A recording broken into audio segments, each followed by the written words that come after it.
Welcome along to Unbelievable this Saturday afternoon, the show that gets you thinking. A really interesting philosophical debate for you today. Before we get into it, though, I'm Justin Brierley with you for the next hour and a half. And if you're interested in the whole area of biology and whether it can show that life is actually designed, you'll want to join me. And this is the last week, OK? Just one more week till this event takes place. It is, of course, Darwin or Design, an evening with Michael Behe. It's happening at Westminster Chapel in central London on the Monday, the 22nd of November. I hope you can join me for that. Michael Behe, one of the foremost intelligent design proponents in the world. And it's a once-in-a-lifetime, really, chance to hear him in the UK on this Darwin or Design tour. So if you want to book in for that, I encourage you to visit the Unbelievable webpage. You can find a link through to the booking page there. That's at premier.org.uk/unbelievable. premier.org.uk/unbelievable, and the booking page can also be found at premier.org.uk/Behe. So that's Darwin or Design, an evening with Michael Behe, looking at his arguments for intelligent design.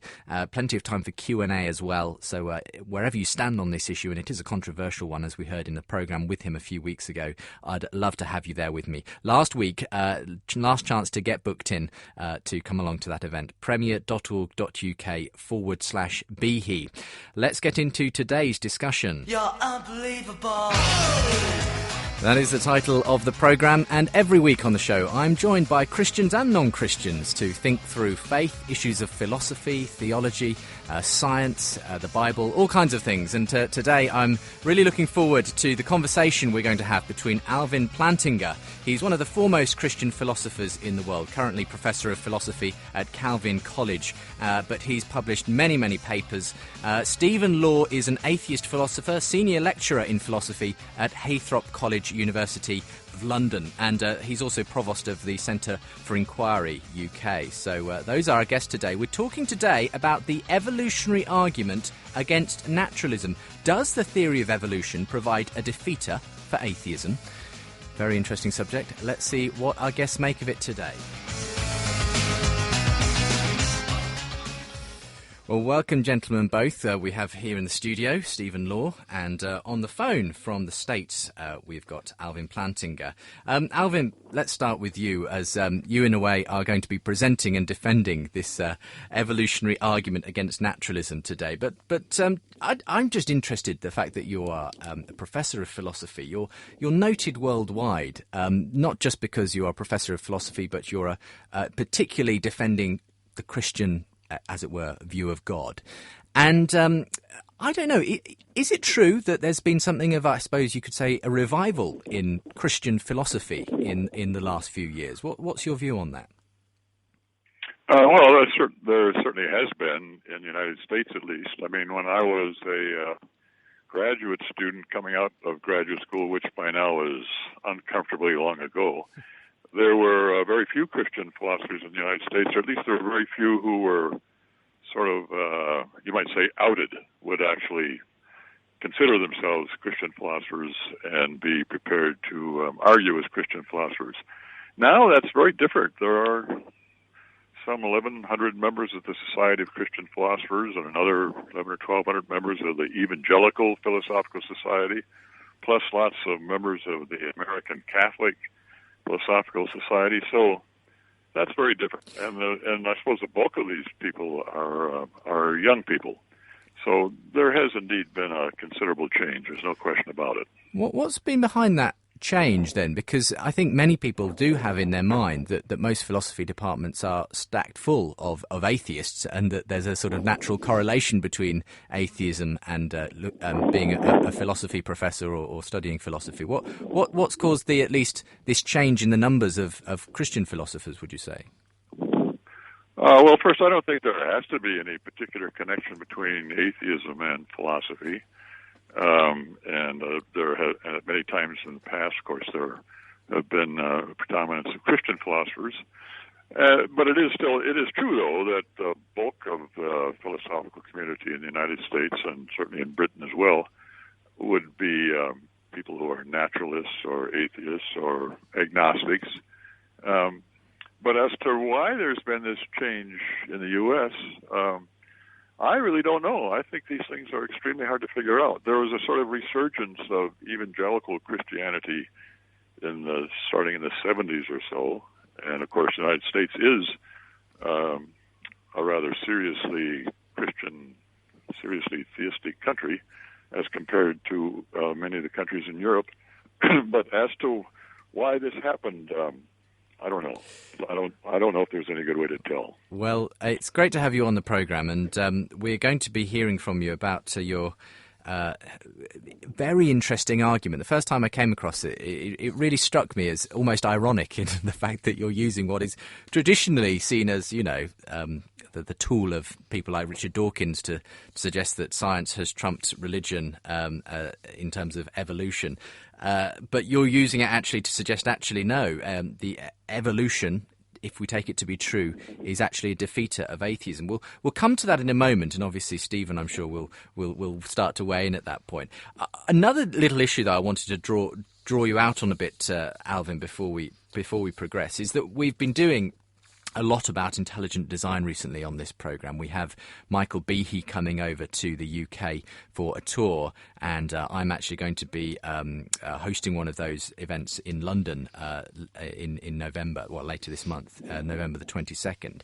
But you have actually been outed, supposedly at least, by Michael Roos. In March this year, he published an article in the Chronicle of Higher Education claiming that you are an open enthusiast of intelligent design. I understand you responded in the form of a letter to the editor, but where do you actually stand on the whole issue of intelligent design? Well, excuse me. Michael Roos writes about me every now and then, and typically it's not really flattering. And he apparently thinks if you say that someone's an open enthusiast for intelligent design, that's a little like saying they're an open enthusiast for, say, racism or beating up little children. I don't see why that should be. I don't think that's the case of being outed. I mean, that's just what somebody's view might be. But as for my views on intelligent design, like any believer in God, I think the world has been intelligently designed by God, who is an intelligent being. But that's not enough to be a member or a follower of the intelligent design movement. To be part of that, you must also think that you can give scientific arguments, or possibly quasi-scientific arguments, for the conclusion that our world is, in fact, intelligently designed. And on that, I'm a little iffy. I mean, I'm sort of sympathetic to the idea, but I don't find those arguments overwhelmingly convincing. I think they're rather plausible, but I don't think they're totally convincing. I mean, there are basically two kinds of such arguments. On the one hand, there are what you might call cosmological arguments about the universe as being fine-tuned. There are these various parameters that have to be tuned very finely for there to be life, or at least life as we know it. The force of gravity, the weak nuclear force, the strong nuclear force, rate of expansion of the universe, and so on. All these things, they have to be very finely tuned in order for there to be life. And so you might think, well, it's much more likely that these constants would be very finely tuned, given theism, given that there is a God who wanted to create human beings, or at least create people who create living beings, people who could, and beings who could be in touch with him, than on naturalism or than on chance. And I guess I'm inclined to go along with that, but I doubt if that argument is strong enough to support the kind of belief people who believe in God really do have, which is much firmer than the suggestion it's more likely than not, I would say. I think that's interesting, and obviously, in a sense, the argument we're talking about today sort of relates to this whole area, because it is that sense that evolution is a completely unguided process and it exists in a completely naturalistic framework, which is what you're critiquing, whether that even makes sense in and of itself when you actually ask, well, what do we believe when we talk about evolution? But we'll come to that in a moment. Let's introduce our other guest, who is Stephen Law. And as I said, he is a senior lecturer in philosophy at Heathrow College, which is a part of the University of London, and also provost of the Centre for Inquiry UK. So thank you very much for joining me today, Stephen. Pleasure. Second time on the show. Glad we didn't scare you off too much last time. You've come back for more. Yes. I asked Alvin, why the resurgence in interest among Christians in philosophy in the US. I mean, have you noticed that? Have you found yourself doing more of these kinds of engagements with Christian philosophers? Do you think philosophy is still predominantly atheists rule the roost, as it were, in contemporary philosophy? Well, in the UK, I can't say that I've noticed a great resurgence in the number of Christian philosophers. That may be true in America. I'm not really in a position to judge.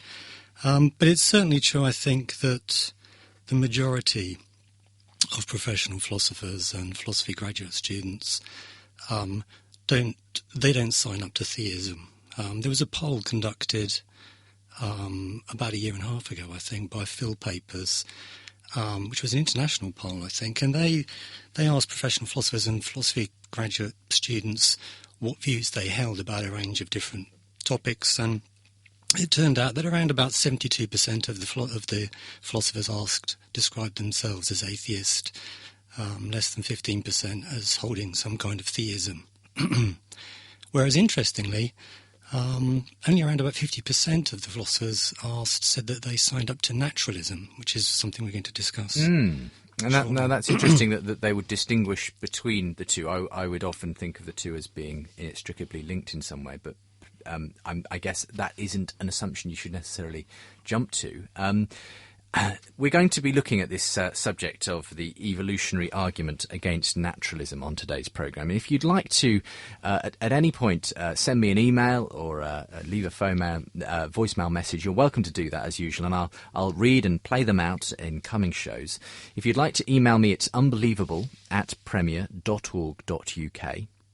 And if you'd like to phone and leave a comment, the number is 08456 52 52 52, and select the option for Unbelievable, and I'll happily play any ones out that are relevant to today's programme.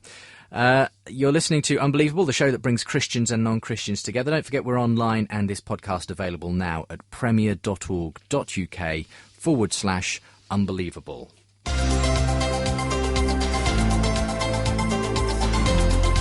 Unbelievable with Justin Brierley. Also posting up links to both my guests' websites where you can find out more about their work, and indeed other relevant podcasts from the Unbelievable back catalogue that you may want to listen to as well if you're interested in this whole area. So coming back to you, Alvin, this evolutionary argument against naturalism, it's in a way, it's almost backwards, because people such as Richard Dawkins, are famed for saying that the Darwinian evolution, as it were, gives an intellectual basis for being an atheist, that after Darwin, people were able to be intellectually fulfilled atheists. But your argument says something very, very different. Perhaps you'd like to guide us through, and I think, if you assume that I know a little but not a lot about this argument, that would probably be good. And tell us, where does it come from, and why do you believe that that the truth of evolution is actually a defeater of naturalism? Well, first though, I think you should introduce me and Stephen to each other. Well, that's a good idea. I'm glad someone's got manners around here. let me introduce you to each other, gentlemen. And the first time you've spoken to each other, I am assuming. Yes, it is. I've never spoken. Yeah, and it's a great honour. I mean, Alvin is one of the great philosophers of religion, and I admire his work. It's always interesting, even if I don't always agree with it. And I'm delighted to meet Stephen. I've seen some of his things online, and it's a pleasure.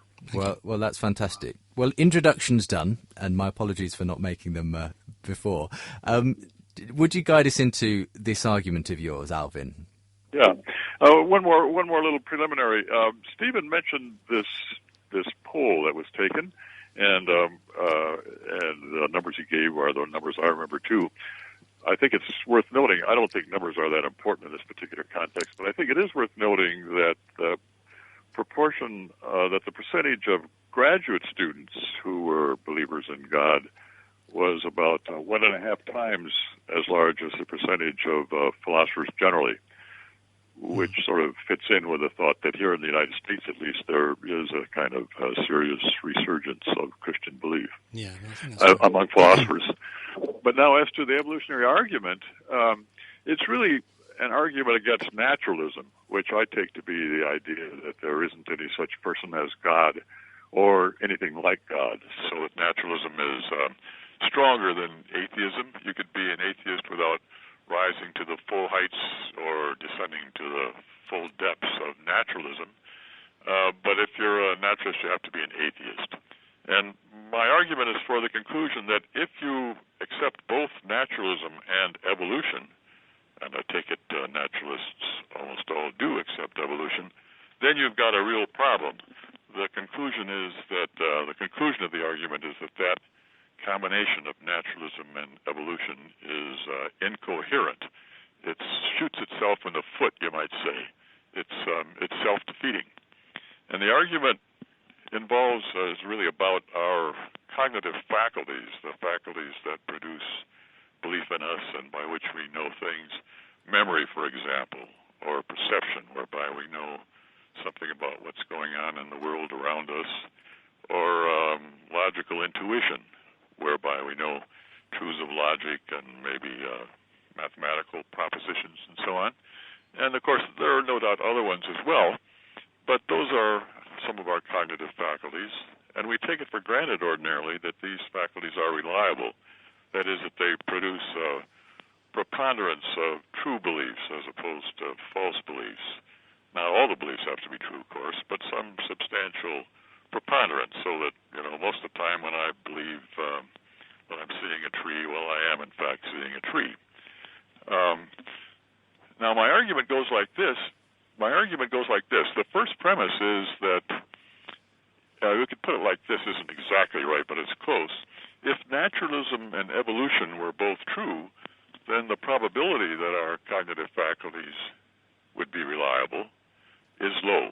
All right, so if they were both true, then that probability would be low. The probability that our faculties are reliable would be low.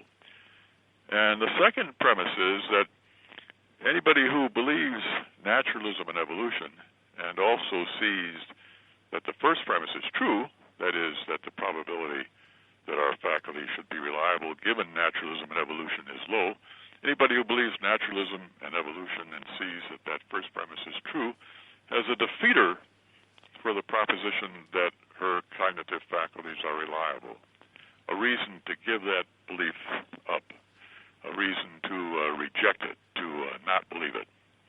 And then the next premise is, if you have a defeater for the proposition that your faculties are reliable, you also have a defeater for any belief you take to be produced by those faculties. If you can't sensibly believe that your faculties are reliable, then you also have a defeater for any belief that those faculties produce. And, of course, that's all of them, since all of our beliefs are produced by our cognitive faculties. But then that means, and here's the conclusion, that means you have a defeater for naturalism and evolution itself, for that combination, naturalism and evolution. So that naturalism and evolution is such that if you believe it, then you get a defeater for it. So you might say it shoots itself in the foot, and you can't. It's kind of, you've sort of sawn off the branch that you were sitting on, as it were. And this is, in a sense, as I understand it, when you say that, evolution is not particularly there to generate true beliefs. This is because obviously evolution is about survival of the fittest, and it's about producing beliefs that lead to survival, and those don't necessarily always. They wouldn't necessarily be true beliefs, and I think you give the example quite often when you're talking about this of someone who runs into a tiger. Why do they run away? Is it because of a true belief that they are worried they're going to be eaten? or it could be that, in fact, the belief is simply that they think running away from a tiger is a fun thing to do, but isn't actually a true belief as far as the what that tiger's going to do to them. I'm not explaining it very well, but just I think that it's important to draw that out a little bit. That evolution isn't set up necessarily to produce true beliefs. Right. I think so. Really, you're asking about the first premise, which is that the probability of our faculties being reliable, given naturalism and evolution, is low. And central to that is the thought that evolution isn't interested in true belief; it's interested in adaptive behavior, getting your body parts in the right place so that you survive and can reproduce. That's what evolution, you might say, is interested in, if you want to personify evolution. But I would put it like this. My reason for thinking that first premise is true, that the probability that our faculties are reliable given naturalism and evolution is low, I would put it like this. First of all, think of naturalism as including materialism about human beings. So that if you're a naturalist, you'll also think that human beings don't have an immaterial self or soul, but are material objects through and through. Maybe what a person is just his or her body, or some part of his or her body. All right. So then, think about it like this. And think about some other creatures, not ourselves, but some hypothetical creatures on some other planet, maybe a kind of thought experiment. And suppose that naturalism and evolution, and now materialism as part of naturalism, holds for them. Well, their behavior we know is adaptive, because we can get that from the idea that they have evolved and survived. And that behavior is caused by an underlying neurology of some sort. Processes in their brains, neurons fire, send signals down efferent nerves to muscles. Muscles are caused to contract, and the result is behavior. And that neurology then is also adaptive because it produces or causes adaptive behavior. So we can say it's adaptive too. And the neurology also produces or determines belief. All right? The thought that some proposition is true. Maybe that all men are mortal, or maybe that it's 5 hours later in the UK than it is in the US. It doesn't matter. But the point would be that it doesn't matter to the adaptiveness of the beliefs, the adaptiveness of the underlying neurology. It doesn't matter what belief it also determines or causes. If it causes true belief, that's fine. If it causes false belief, that's okay too. But if that's the case, then if you pick one of these, any belief on the part of one of these creatures we're thinking about, the likelihood that a given belief will be true would have to be thought to be about a half. And if the likelihood of any given belief being true is about a half, then the probability that their beliefs are reliable, that their faculties are reliable, that's going to be pretty low. So that's basically the reason. Yeah, and so in a sense, you say that you have to call in God as the guarantor, if you like, of the belief being true, because we're not in any sense guaranteed under a purely evolutionary, naturalistic framework that the belief will be true, and therefore God, as it were, is a very rational thing to. If you want evolution to definitely be true, then we need God as the guarantor that our mental faculties produce the true beliefs that we have about things like evolution.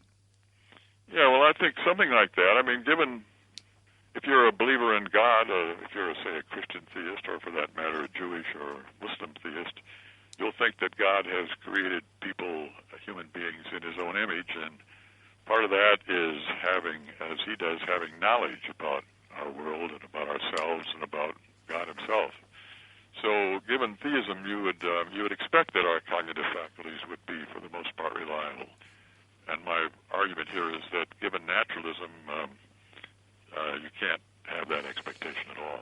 Well, we had to kind of give quite a long sort of explanation there of the strands of this argument, Stephen. But perhaps you'd like to begin by just telling us where you think the main problem is. And well, I tell you what. before you launch in, let's go to a slightly early break, because I don't want you to start and then 2 minutes in I have to cut you off in mid-flow. We're going to go to a quick break here, and you're listening to an argument on a philosophical argument. I do hope that you're able to keep up. I'm certainly going to be trying to sort of keep things at a level where hopefully a good number of people can join in on this question of whether evolution is a defeater of naturalism.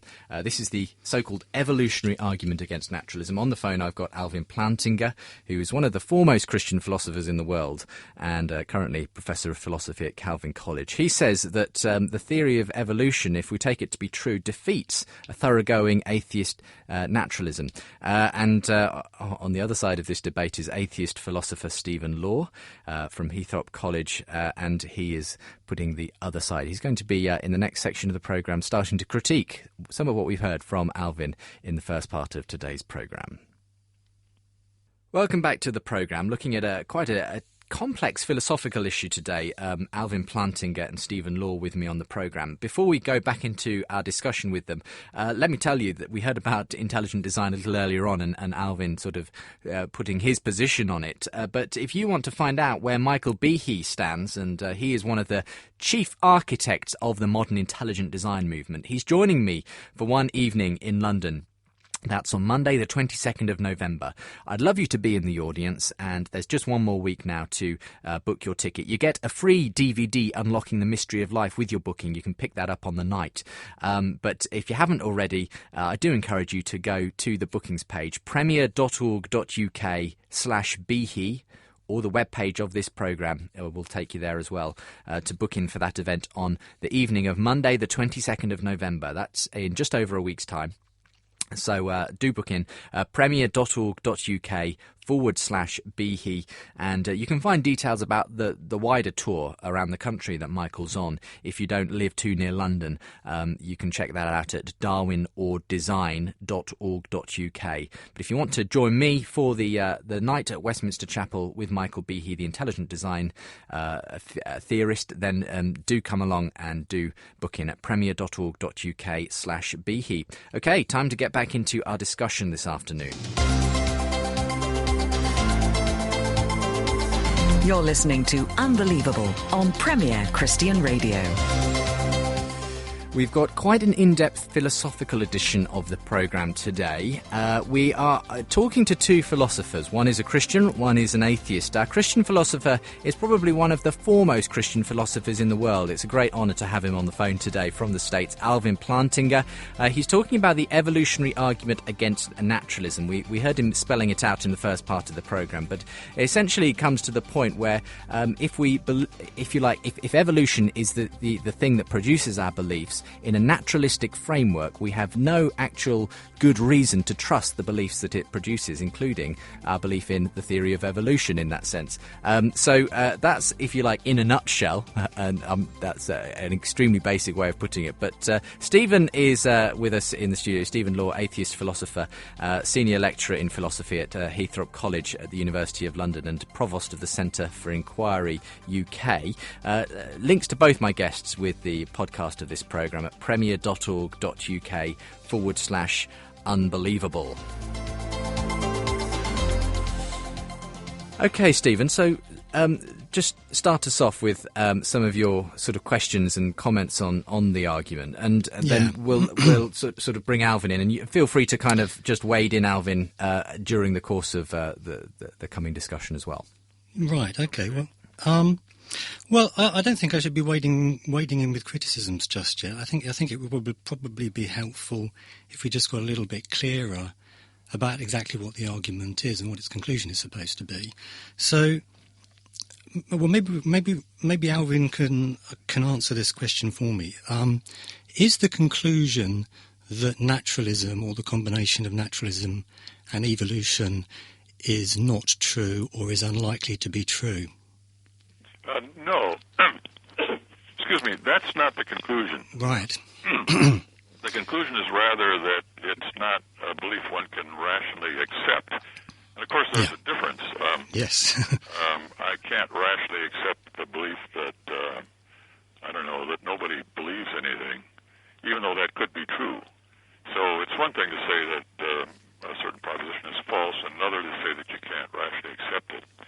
And I'm saying the latter about this combination of natural. Yeah. Okay. No, so that's good. So I just wanted to clear that up, because so many times I've heard people refer to Alvin's argument as an argument which establishes that naturalism isn't true or is unlikely to be true, and that's not even the intention of the argument. Even if it were cogent, it's not supposed to establish that.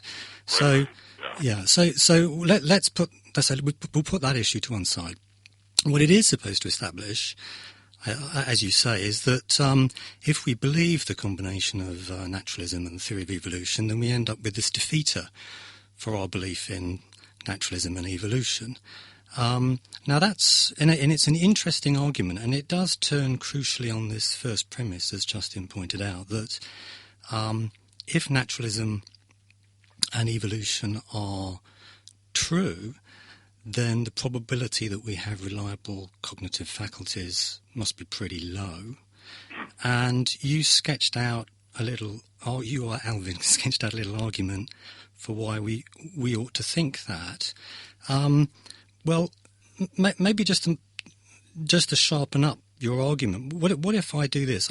I'll give you what I think must have crossed the minds of many people listening to this program, a sort of explanation for why surely evolution would select for true belief producing mechanisms, and the suggestion would go something like this. Presumably organisms such as us ourselves need water and food and a mate, and so natural selection will tend to produce in us desires for those kinds of things. Those desires by themselves, of course, don't produce behaviour. You also need to have beliefs. And so suppose that I crave water, I'm thirsty, suppose there's water to the south of me but nowhere else. If I have the belief that there's water to the south, then I'll go south and I'll get water and I'll survive. If I believe there's water to the north, a false belief, I'll go north and I'll die. So it looks on the face of it as if natural selection is going to favour beliefs that are true, or cognitive mechanisms that are going to tend to produce true beliefs. Now, obviously, you, Alvin, would reject that little account that I've given as to why natural selection will favour true beliefs. So, if you could just explain exactly what's wrong with it, I think everyone would be then a lot clearer about precisely what the objection is. Sure. Let's back up a little bit. Let's think about a frog sitting on a lily pond, and a fly whizzes by. The frog's tongue flicks out and captures the fly, which of course contributes to the frog's survival and reproductive prospects, let's say. So there must be neurology in the frog that tracks the fly and determines how far the fly is away and what its velocity is and like that. There must be indicators in the frog that accurately indicate these things. If they didn't accurately indicate them, the frog wouldn't capture the fly, and it would be in much worse condition. That underlying neurology, we could suppose, also produces belief. Maybe given a certain kind of neurology, it just follows that certain beliefs are also present, certain belief content is also present. But it doesn't matter as far as the frogs capturing the fly is concerned. Doesn't matter as far as that underlying neurology, its adaptiveness is concerned. Whether or not that belief content is true, could be true. That's fine. Could equally well be false. All that really counts is that the underlying neurology produced the right kind of behavior. And I said we should think about these other creatures, which are much like us and some other planet maybe, or some other universe where naturalism is true and evolution is true. The same would go for them.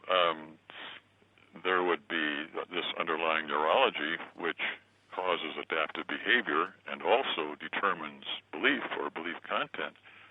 But it just doesn't matter whether the belief content that it produces is true or false. All that really matters is that underlying neurology cause the right kind of signals to go down efferent nerves to the right muscles, causing them to contract, thereby causing adaptive behavior. And if that's the case, then, again, as I say, you'd have to suppose, with respect to any particular belief, the probability of its being true is no better than the probability of its being false, in which case the probability that they have reliable cognitive faculties would be pretty low. That's I hope that's clear to everybody. I mean, that's about as well as I can do there. Yeah, I mean that helps a lot. So, I mean, this is where it becomes it can quickly become more complicated, the argument. So and that's the trouble. So I'll try and articulate a worry about what you've just said, which is this. I mean, it must be. Maybe it's true that natural selection is not interested in the truth of beliefs per se. What it's interested in is getting the right behaviour produced, adaptive behaviour. But if beliefs are associated with, say, certain neural structures, if they are just those neural structures, or if, well, let's just suppose for the sake of argument that they are, surely you can't just plug any old belief into any old neural structure willy-nilly. There are, if you like, conceptual constraints on what particular belief, a particular neural structure might be. So if we were to take, for example, my neural structure, which produces my behaviour that I go south to find water, in conjunction with my strong desire for water, if it has that kind of behavioural output, it's hardly likely to be the belief that there's water to the north. The most likely candidate belief is that there's water to the south, and that is the belief which then gets selected for a true belief. That's kind of the worry. Yeah. See, now, of course, I'm taking it that we're thinking about this from the point of view of materialism about human beings. And we can suppose then, as you suggest, that maybe a belief just is a certain neural structure. But it's important in this context not to think about how things actually are so much as how things would be if both materialism and naturalism and evolution, if all three of these things were true. I mean, you say it's very unlikely that the belief content that would get associated with the neural structures that partly cause you to go towards the water in the south should be the content that there's water to the north. But I wonder why you think that. I mean, I don't see where that likelihood judgment comes from. It's certainly true that's how we think about ourselves as things stand.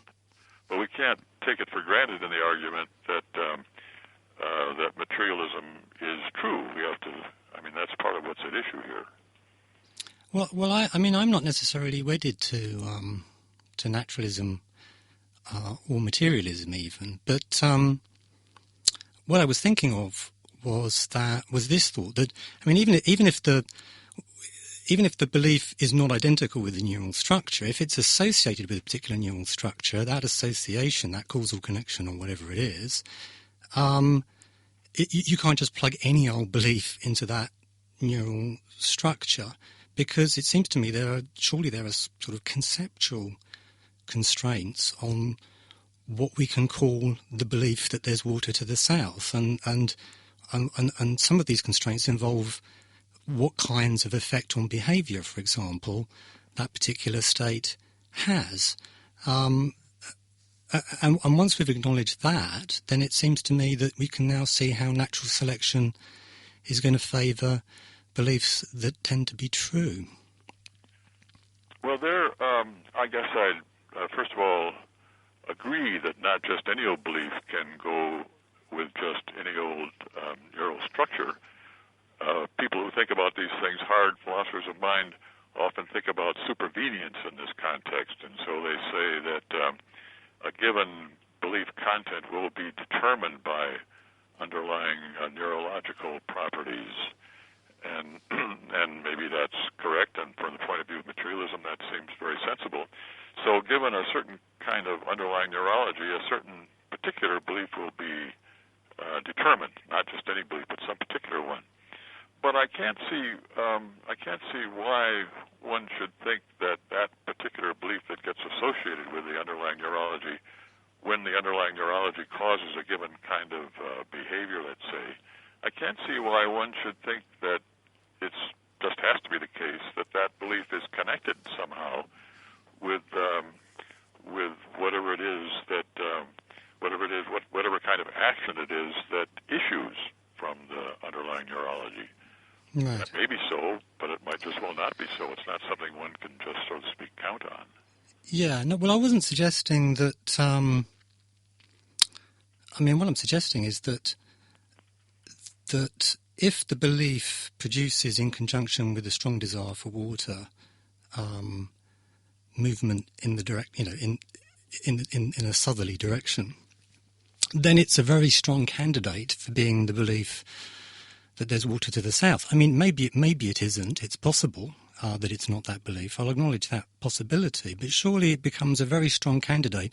Whereas the belief that there's water to the north, it's a rather unlikely candidate for being that particular belief. And so it seems to me that, natural selection it's more likely then to favour the true belief than the false belief in this particular case, because it's more likely to be the true belief than the false belief, given that it results in that kind of behaviour. Uh-huh.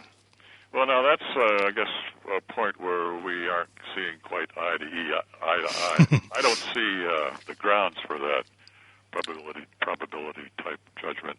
I mean, if we go back to the frog again, imagine the frog sitting on the lily pond and this fly comes flying by. Yeah. Maybe the frog has beliefs, and maybe those beliefs are determined by the underlying neurological structure. That structure causes the frog to capture the fly, but I can't see any reason why, if there are beliefs determined by that structure, they have to have anything to do with flies. I mean, maybe the frog believes something totally different, Maybe the frog doesn't believe anything on that occasion about flies or little black dots, but who knows? Maybe the frog thinks, if only a beautiful princess would come along and kiss me, I would turn into a prince. Who knows? I just don't see that there has to be any particular connection between the belief content produced and the behavior. Yeah. Well, I'm not saying that it has to be the belief that, there's a fly at location X in order for its desire for flies to produce the behaviour that it sticks its tongue out and hits location X. It doesn't necessarily have to be that belief, but surely if we're going to start attributing beliefs to the frog, that's got to be pretty high up the list of beliefs, so far as it being one that the frog holds. It's hardly likely that it's going to be the belief that inflation is high, or that there's a fly at some entirely different location. I mean, that's a possibility, but it's hardly likely. In which case, surely natural selection is going to favour the. I suppose I'm interested to know, Alvin, why you believe that on naturalism, evolution has a low probability of producing true beliefs, and why? I mean, you might say we can't know whether the beliefs are true or not. In a philosophical sense, but why is the probability low that they would, and I assume the converse is that it's a high probability it will produce false beliefs. Why would, on a naturalistic framework, evolution be more likely to produce false beliefs in a person? Well, I don't say that evolution is more likely to produce false beliefs. What I say is that given materialism, the probability given materialism, this underlying structure causes adaptive behavior and also determines a certain belief or a certain belief content. But it doesn't matter for the success or for the adaptiveness of the action whether that belief content, belief determined by the neurology, is a true belief or a false belief. Might as well be false as true. I don't say it's more likely to be false, but it just might as well be false as to be true. And if that's the case, then the probability with respect to any given belief that it should be true, you'd have to say it's about a half. But if that's the case, then the probability that, say, 3/4 are true, which would be a kind of a modest requirement for the reliability of their cognitive faculties, that probability would be very low. If they have, say, 100 independent beliefs, it would be less than 1 out of 1 million, really. So I mean, I'll move us on a bit now, because obviously at this point you've reached a sort of impasse slightly where you can't see why necessarily, there would be a natural propensity for beliefs that we can't ascribe true, that these are true beliefs when it comes to a naturalistic framework. I was interested by a comment you made earlier, Stephen, where you say you're not necessarily wedded to naturalism or materialism. I mean, you're an atheist, aren't you? Yes. So doesn't that automatically mean you don't believe there's anything beyond our physical, the physical universe, the constituent elements of the universe? Surely anything beyond that is stepping into theism of some kind, or supernaturalism of some kind. I don't know. Well, anything beyond the natural. I'm a little bit uncomfortable about the naturalist label, partly because I'm not quite sure what it means. It's a very hard thing to define, naturalism. I mean, you might say it means you don't believe in the supernatural, but then, explain what supernatural means. It means kind of super to the natural world. So, it's a hard thing to pin down in any non-circular way. So that's one reason why I'm a little bit uncomfortable about the label. But I'm also uncomfortable about it because to the extent that I think, I can make sense of it, there are all sorts of positions that you might hold which don't necessarily require that you sign up to belief in any particular god or gods. So, for example, you might be, I don't know, if you're a mathematician. Many mathematicians apparently are kind of Platonists about mathematics. They think that mathematics describes a kind of non-natural realm of numbers. So they believe that. They're not then wedded to naturalism. But does it mean that they believe in God? I can't see why. Or suppose you think that there are certain, non-natural properties, perhaps properties to do with conscious experience are above and beyond what is natural. I don't see why, if you took that view, you'd have to believe in God or gods. So I don't think you can just run the two things together. They are quite different positions, atheism and naturalism. And of course that comes out in the figures I gave at the start of the programme, that philosophers, few of them sign up to theism, but then only about half of them sign up to naturalism. I mean, your argument, Alvin, specifically deals with naturalism. Do you make the distinction that Stephen does between atheism and naturalism, that you don't necessarily... Yeah. I think naturalism is a stronger position. That is, that it entails, as I'm using the term, it entails atheism. But you could be an atheist without being a naturalist. And it is true that there are people, mathematicians, let's say, who think there are think numbers exist necessarily in some kind of Platonic realm. And naturalists, and many naturalists find that sort of objectionable. They think, well, that's sort of leaning too far away from naturalism. That's why I think a good way to think about it is a rather vague way, but still perhaps the best way, as the belief that there's no such person as God, the God of Christianity, Islam, and Judaism, no such person as God or anything like God. Anything like God makes it a little vague. I mean, immaterial souls, are they too much like God to be accepted by a proper naturalist? Platonic numbers, well, those would be maybe hard to say. But still, I mean, I think that's as good as one can do with respect to defining naturalism. And I think Stephen and I are pretty much on agreement. Yeah, I think so. Yeah. Well, I mean, when it comes though to what your argument kind of leaves us with, Alvin, do you believe that you can only hold a rational belief in evolution if you are a theist of some description, or is there kind of wiggle room? Can you be a sort of not a materialist naturalist, but still some kind of somewhere else, and be able to hold this rational belief in evolution? Yeah, I think there is wiggle room. I mean, you could fail to be a theist, But you might think that there is, say, as Aristotle maybe thought. I mean, I'm no expert on Aristotle, but people sometimes say Aristotle thought there's this natural teleology that points in a certain direction. And you might think, well, that's the way the world really is. There isn't any such person as God, but there is some kind of inbuilt natural teleology pointing towards and eventually producing creatures like us. We might think, patting ourselves in the back. Then my argument wouldn't work with respect to a set of beliefs like that, but also I don't think that would qualify as a proper naturalism. Right. I mean, this argument is aimed at someone like Dawkins, for instance, who is very adamant that there is nothing but the natural, as it were, universe and its laws and the particles that exist. I mean, I wonder, is this a wrong interpretation of this particular argument, Alvin, that it kind of has similarities to, for instance, the argument from rationality for God?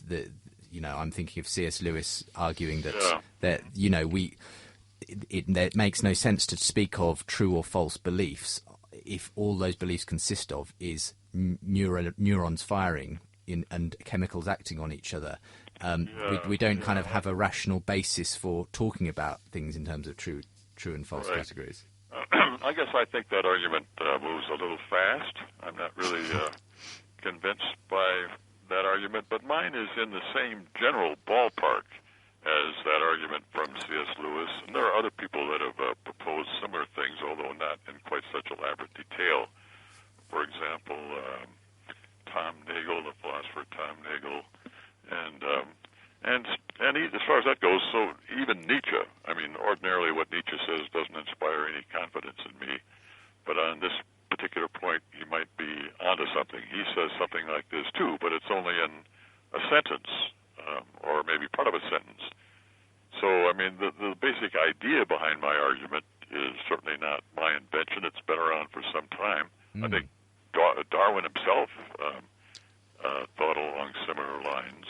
He says in a certain place in one of his letters, he says he's got these serious doubts as to whether minds that descended from monkey minds, whether their convictions would be true. But I mean, what I've been trying to do is to state this argument in somewhat more detail. Yeah, absolutely. And just in the last couple of minutes of this section, and we'll have a chance to finish off our thoughts in the final section, Stephen. You wanted to say something on the well, yeah. I mean, there are two bits to this argument. First of all, we need to show that naturalism, combined with the theory of evolution, ends up kind of a self-defeating position. But there's also the thread that theism, combined with evolution, doesn't run into those kinds of problems. And actually, it seems to me that it does. I mean, maybe, if we embrace naturalism, the theory of evolution, we'll end up in a kind of sceptical mire from which we can't escape, and we won't be able to know anything, including even that naturalism and evolution are true. But it may be that the combination of theism and evolution runs into exactly the same kind of problem. So here's a suggestion.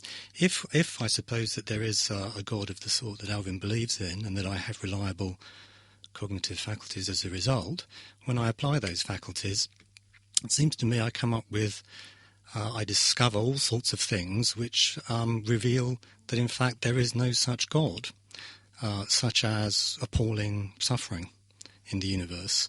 So my cognitive faculties reveal to me that there is no God of that kind, but if there is no God of that kind, then it turns out I can't have reliable cognitive faculties. So you see, I end up in the same sceptical mire. It's a similar kind of problem that you find whether we go for naturalism or theism. Although, interestingly, there are versions of theism which wouldn't have that particular problem. I mean, if, for example, I suppose that there's a kind of a God that values knowledge but isn't morally good or evil, isn't interested in that kind of thing, well then, the fact that there's appalling suffering in the universe is not a particular problem for my belief in that particular God anymore. So you might think that God belief looks rather more plausible. Right. Well, we'll we'll have Alvin respond to that in a moment. You're listening to a very philosophical edition of the programme today. My great pleasure to be joined for this by Alvin Plantinga on the phone. He's one of the foremost Christian philosophers in the world. We've been talking about his evolutionary argument against naturalism. He says you can't hold rational belief in evolution and be a naturalist at the same time. We've been hearing why, and he's been interacting with Stephen Law, atheist philosopher and senior lecturer in philosophy at Heathrow College at the University of London, also a provost of the Centre for Inquiry UK. Links to both my guests with the podcast of this programme. And if you want to get in touch with your thoughts on what's been said today, then I do encourage you to email me, unbelievable@premier.org.uk. And we're going to be concluding our discussion today on the other side of a short ad break. Well, I hope your brain isn't hurting too much from some of the philosophy we've been looking at on the programme today. We'll be concluding the programme with Alvin and Stephen Law in just a moment's time. Let me tell you, if you're listening at the same time next week, we're going to be bringing things down to more of a lay level again, as we have on the show Christian writer Philip Yancey. He is going to be joining me. Great pleasure to have him here in the studio. He's a best-selling Christian author, of course, and his books have tackled many big subjects, many of the big questions. Where is God when it hurts, and those sorts of questions. His latest book is called What Good is God, and looks at the experiences of Christians who say that their faith has helped them through some of the difficult times in life. He's going to be on opposite atheist Paul Thompson, also known as Sinbad, on the Premier Forum. Well, if you want to hear that, do tune in again at the same time next week as they look at what good is God. Don't forget as well, I'd love you to join me in a week's time on Monday the 22nd of November in central London for Darwin or Design, an evening with Michael Behe. I'll be hosting that event. If you want to book in and hear about the latest arguments for intelligent design from a scientific point of view, premier.org.uk/Behe. And I encourage you to come with your questions as well, because he'll be taking some of those in a question and answer session. Again, Monday the 22nd of November, Darwin or Design with Michael Behe, and book in at premier.org.uk/Behe, or visit the webpage of this programme. Let's get back into today's discussion.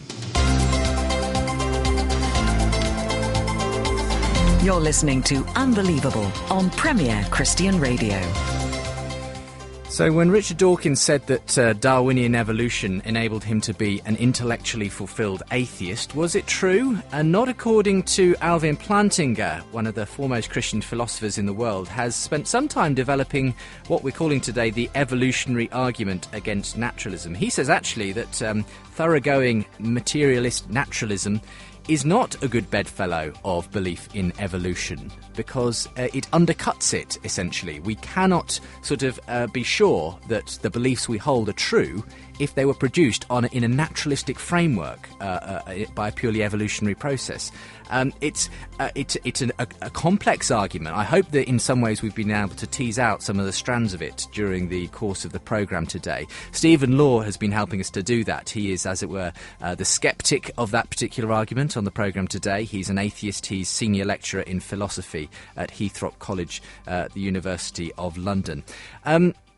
So Stephen, at the end there, was telling us, Alvin, that he thinks this could work equally against theistic belief.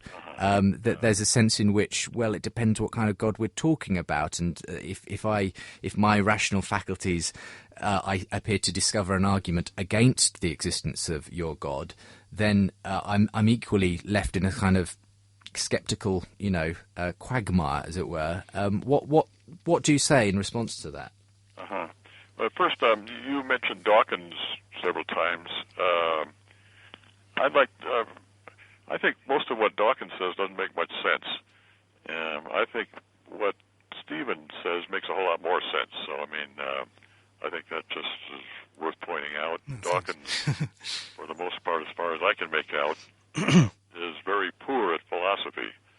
And most of what he does, at least in his most recent book is philosophy. So for a more sort of philosophically respectable way of being an atheist, I would recommend people like Stephen. As to his last suggestion, of course, I don't for a moment think that my cognitive faculties reveal to me that there isn't any such person as God. I think, he brings up the problem of evil, and the first thing to say is that theists have to take this problem very seriously. Theists, all the way back to the Psalms and the Old Testament, and in particular Job, have found the existence of suffering and the amount of suffering and the appalling character of certain kinds of suffering, found it perplexing, wondering, well, why would God permit this, And you might even think that it's unlikely with respect to the existence of suffering, just taking that, suffering and evil, that there should be someone like the Christian God. Maybe so. That's a long ways, though, from my cognitive faculties revealing to me that there's no such person. That would be, you might say, one particular bit of evidence or one particular strand, one particular consideration. In a much larger picture, we would have to also think about all the things on the other side. I mean, arguments like fine-tuning arguments, Michael Behe-type arguments from morality, arguments from the nature of propositions. There's a whole bunch of arguments for the existence of God. But the main point here would be that believers in God, I would say, don't typically believe on the basis of these arguments. I mean, it's if theism is true and if Christianity is true, then there will be sources of warrant for these beliefs that are quite independent of argument from the way the world is or things of that sort. Stephen, we're wandering into a whole other area, which again is something Alvin's written on a lot as well. The problem of suffering, etc. But do you feel that Alvin's argument here does create a problem for, and you don't put yourself in this camp as far as I understand, but a thoroughgoing naturalist, does it present a problem as far as the possibility of holding a rational belief if you are a thoroughgoing naturalist? You mean the evolutionary argument against naturalism? Exactly. We're going back to that, yeah. As I say, I mean, at the beginning, let's just be clear that this is not an argument which is supposed to show that naturalism is false or is even probably false. That's just not even the intention. But it might show that someone who embraces naturalism is being somehow, there's something incoherent in their position, because if they think their position through, they will discover that in combination with the theory of evolution that it's unlikely that they'll have reliable cognitive faculties. But then, as Alvin points out, if they don't have reliable cognitive faculties, they can't be knowers. They can't reasonably suppose that they're a knower of the truth that naturalism and evolution are true. So it's an interesting argument, and it deserves close attention, and it's been through a number of versions as well. I've been looking at the way it's evolved, and I think that the version that we've seen today is certainly a challenge, but I can't see that it's an insurmountable challenge. And I sketched out some reasons for thinking that it's really not an insurmountable challenge, that we can, as if I were a naturalist probably can show why unguided evolution will tend to favour true beliefs. I sketched out some reasons for supposing how that would work. But look, my other point was this: that even if it turns out that we're going to have, we're mired in scepticism as naturalists. We can't know anything. It doesn't follow that theism is in any better position, because it may be that, as I pointed out, theism is in much the same sceptical soup. If there is a God and we suppose he's given us reliable cognitive faculties, when we apply them, they appear to reveal very good grounds for supposing that there is no such God, in which case that undercuts our reasons for supposing that we have reliable cognitive faculties. So we end up in a similar kind of sceptical position. Of course, this is all very complicated, and there's so much more that might be said. Absolutely. But that's brief. That's kind of brief summary of what I've said. I think you've done a very good job though at sort of putting the case to Alvin today. Alvin, thank you for joining us on the show. Would you like to sum up as well where you feel that this leaves you? Do you? I mean, people have responded to this argument over the years. You've it's gone through some revisions. You've worked. You've published responses as well. Do you feel like Stephen's got anywhere near sort of a kind of, I don't know, the kind of responses that you've heard, have you ever had to change it significantly in order to sort of keep the fundamental kind of principle there? I don't think I've had to change it significantly, but it has gone through. I've been thinking about it for many years, and a lot of people have produced really interesting criticisms. And thinking about those criticisms, I have certainly changed the argument. And like any philosophical argument, it's not going to be a knock-down, drag-out argument with no possible escape from it. There aren't philosophical arguments of that sort, as far as I know. I mean, there may be one or two. My friend Edmund Gettier might have produced one. I won't go into that now. But in any event, it's not like that. But I do think it's a powerful argument, and I don't think that Stephen's response helps a whole lot. I mean, he what he says basically, well, it's just more likely that underlying neurology that produces adaptive behavior will also produce, if it produces belief content at all, true belief content. I don't see the grounds for that judgment. I mean, I'm inclined to think one would think that just because that's how we think about ourselves. But we can't really import how we think about ourselves as things actually stand into the argument in that way, because what it's really about is what things would be like if materialism and naturalism and evolution were all true, and maybe they're not. I mean, I think they probably aren't. So we can't just import what we think about ourselves in that way into the argument. As for the problem of evil, it's a problem, all right, but I can't see that it's a case of our cognitive faculties revealing to us that there's no such person as God. I wouldn't think of it that way at all. I would think of it much more the way Job does in the book of Job in the Old Testament, where Job is afflicted and wonders why God permits him to be afflicted. He suffers. He's sitting there on a pile of ashes, scratching away with potsherds and the like. And he gets angry with God and says he'd like to go to court with God, but then he realizes if he did, God would be the judge and jury and executioner, all rolled into one. But he's angry. Well, what finally happens is that God comes to him. He has a kind of face-to-face experience of God, and he realizes after this experience, he realizes that even if he can't think of what reason God would have for permitting these evils, God, being God, would have such a reason. And after that, the storm in his soul is quieted, and he's okay. For Christians, is somewhat similar. You know, why does God permit some of the horrifying things that you read about every day in the paper? It makes one uneasy. It makes you might, in fact, if it happens to you or your loved ones, you might be angry with God. You might think, well, God's got his own great ends and so on, but why is he doing this? You might think you hate that he's doing it. But then when you, as a Christian, reflect on the central truths of Christianity, that the first being of the universe, God himself, was willing to subject the second person of the Trinity, his Son, to